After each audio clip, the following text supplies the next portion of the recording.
Good morning student. हम पठन कौशल का अध्ययन कर रहे थे। पठन कौशल से तात्पर्य है जिसमें हम पढ़कर विचारों का या साहित्य का अध्ययन करके अर्थ ग्रहण करते हैं, उसे हम पठन कौशल कहते हैं। पठन कौशल के बारे में हमने पूर्व में विस्तार से अध्ययन कर लिया है। आज हम जो है पठन कौशल की प्रक्रिया की पठन करने में पठन कौशल की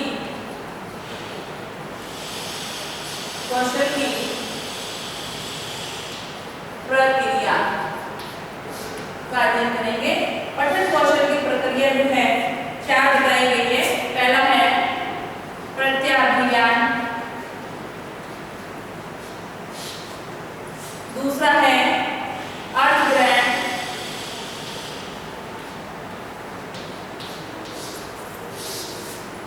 तीसरा है मूल्यांकन,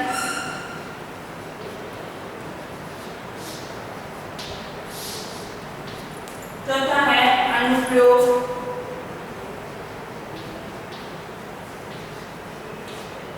पठन कौशल की चार प्रक्रिया बताइए कि जिसके माध्यम से हम जो है पठन कौशल का अर्थ ग्रहण करते हैं, उसके बारे में जानते हैं। पहला है प्रत्याभिज्ञान। प्रत्याभिज्ञान से तात्पर्य होता है पूर्व ज्ञान, कि हम जो पढ़ रहे हैं उसके बारे में हमारे को पूर्व में कितनी जानकारी है, या हम ये कहेंगे कि प्रारंभिक स्तर पे बालक जब पढ़ना प्रारंभ करता है तो उसके वर्णों, शब्दों, मात्राओं के बारे में उसको कितनी जानकारी होती है। इसमें जो है बालक गद्यांश और पद्यांश में जो शब्द, वर्ण जो भी काम में लेता है, वर्ण, शब्द दो का जो प्रयोग करता है, उसके बारे में उसको जब तक अर्थ पता नहीं होगा कि अ क्या है, आ क्या है, अ क क्या है, ख क्या है, ये जो शब्द जो बोल रहा है उस शब्द का अर्थ नहीं ज्ञान होगा तो बालक उससे अर्थ ग्रहण नहीं कर पाएगा। तो अर्थ ग्रहण करने के लिए, पठन करने के लिए पूर्व में बालक को कितनी जानकारी है, या भाषा ज्ञान, भाषा संज्ञान जो होता है, भाषा ज्ञान जो होता है, उसमें कितने उसको उसके बारे में जानकारी है, उस जानकारी के आधार पर ही उसका जो है वो पढ़कर अर्थ ग्रहण करेगा। प्रत्याभिज्ञान जैसा कि हम पाठ योजना बनाते हैं तब भी हम प्रत्याभिज्ञान में पूर्व ज्ञान से संबंधित प्रश्न बनाते हैं, और प्रत्याभिज्ञान में जो पूर्व ज्ञान होता है वो प्रस्तावना पर होता है, और प्रस्तावना हमेशा पूर्व ज्ञान पर आधारित होती है। तो प्रत्याभिज्ञान से मतलब होता है कि पढ़कर अर्थ ग्रहण करना, ठीक है। एक होता है प्रत्यास्मरण और एक होता है प्रत्याभिज्ञान, ठीक है। तो प्रत्यास्मरण कब होता है? जब शिक्षक पाठ को पढ़ा लेता है और पढ़ाने के बाद में बालक उसके बारे में कितना अर्थ ग्रहण कर रहा है, कितना उसके बारे में समझ रहा है, या कितने उसके शब्दों का ज्ञान हो रहा है, ये जो है प्रत्याभिज्ञान वाले क्रम में आता है। ये जो है पठन कौशल की प्रक्रिया में सबसे पहले आता है जब शिक्षक अध्ययन करा लेता है, और अध्ययन कराने के बाद विद्यार्थी ने कितना ग्रहण किया, इसकी जानकारी प्रत्याभिज्ञान के अंतर्गत आती है। दूसरा है अर्थग्रहण। अर्थग्रहण से तात्पर्य होता है कि पढ़ने के बाद में हमने उसका भाव कितना ग्रहण किया, लेखक ने जिस वे में या जिस तरीके से उसको लिखने का जो उसका उद्देश्य है, अभिधा, लक्षणा, व्यंजना, शक्तियां जो होती हैं, तो जो उसने लिखा है और उसने जिस वे में लिखा है उस वे को हमने जब तक ग्रहण नहीं किया है तो हमारा अर्थ ग्रहण जो है सही नहीं होगा। पढ़कर जब तक हमने उसको समझा नहीं है, उसका मनन नहीं किया, हमने उसके बारे में विचार नहीं किया है, तब तक हम अर्थ ग्रहण नहीं कर सकते। तो जब शिक्षक पढ़ा लेता है प्रत्याभिज्ञान में, और पढ़ाने के बाद में विद्यार्थी ने कितना ग्रहण किया है, कितना उसको समझा है, ये अर्थ ग्रहण पर निर्भर करता है। अर्थात जब बालक पाठ पढ़ रहा है तो उस पाठ को पढ़कर उसने कितना अर्थ ग्रहण किया है, उसको कितना समझा है, ये अर्थ ग्रहण की पर निर्भर करेगा। और अर्थ ग्रहण जितना बालक का सशक्त होगा, उसका भाषा का ज्ञान या पठन कौशल भी उतना ही सशक्त होता चला जाएगा। उसके बाद है मूल्यांकन। मूल्यांकन में कि जो पढ़ा है, जो समझा है, उसका हमको मूल्यांकन करना है कि हमने जो पढ़ाया है, शिक्षक ने जो पढ़ाया है, उसको बालक ने उसी तरीके से, उसी अर्थ में ग्रहण करते हुए समझा है या नहीं समझा है। इसके मूल्यांकन के लिए एक शिक्षक जो है कक्षा में उसके बारे में क्वेश्चन करता है, उसके बारे में क्वेश्चन करके जो जानकारी प्राप्त करता है कि जो मैंने पढ़ाया है, जो मैंने समझाया है, बालक ने उसको सही तरीके से पढ़ा है या समझा है नहीं। इसके लिए जो है मूल्यांकन प्रश्नों के माध्यम से इस बात की जानकारी ग्रहण करता है। अब है अनुप्रयोग। अनुप्रयोग से तात्पर्य है कि जो ज्ञान हमने ग्रहण किया है, अर्थात पढ़ने से संबंधित पठन कौशल विकसित करने के लिए क्या क्या जानकारी होती है, क्या क्या मूल बात होती है, जो हमने ग्रहण की है, भविष्य में उसका प्रयोग करना अनुप्रयोग कहलाता है। अर्थात इन फ्यूचर जब हम पढ़ रहे हैं या पढ़ा रहे हैं, तो उसका हमने कितना इम्प्लीमेंट किया है, उसको कितना प्रयोग में हम लाए हैं, वो अनुप्रयोग कहलाता है, जिसमें सीखे हुए ज्ञान का भविष्य में प्रयोग किया जाता है। ये है पठन कौशल की प्रक्रिया। अब है पठन कौशल जब विकसित हो जाता है बालक के अंदर, तब उसके अंदर किन किन गुणों का विकास होता है। पठन कौशल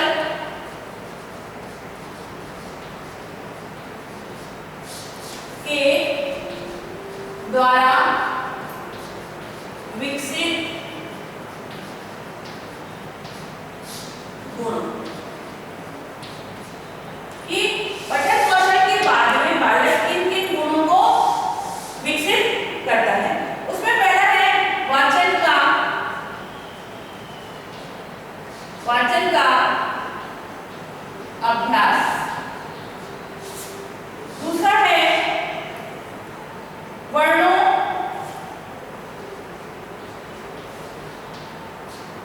व शब्दों का ज्ञान। तीसरा है व्याकरण का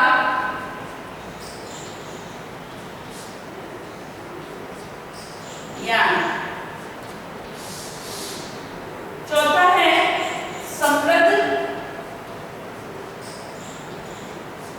शब्द भंडार।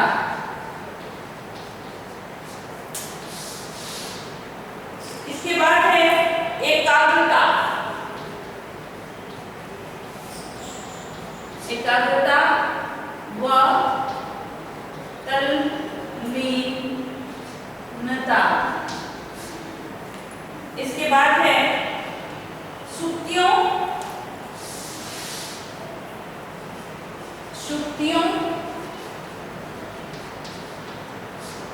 व मुहावरों का ज्ञान। क्योंकि जब बालक में पठन कौशल विकसित हो जाता है, तो उसके अंदर इन गुणों का होता है। पहला है वाचन का अभ्यास। जब वो बार बार में पढ़ता है, तो उसको पढ़ने की गति उसकी तीव्र हो जाती है, पढ़ने की शक्ति उसकी तीव्र हो जाती है, पढ़कर अर्थ ग्रहण करने की शक्ति भी उसकी तीव्र हो जाती है।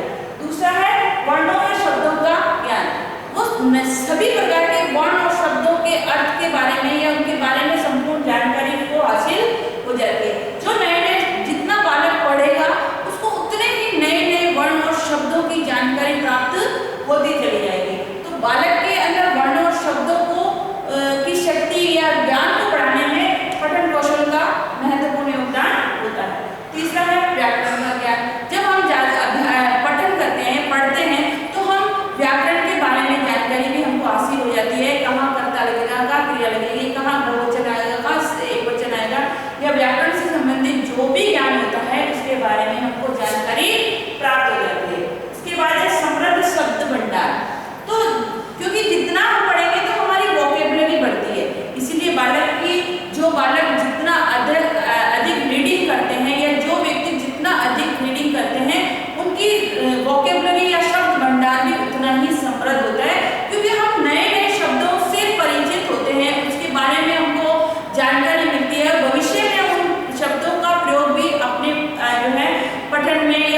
पठन कौशल।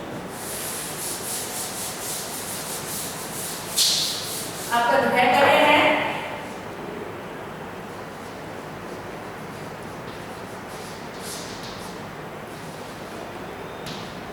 पठन कौशल से बालक में किन किन किन गुणों को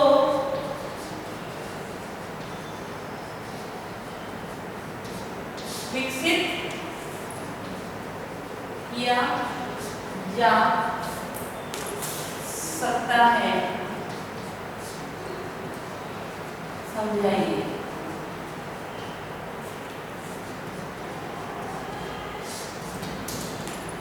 इसके साथ ही घर में रहिए, सुरक्षित रहिए और मास्क लगाकर ही घर से बाहर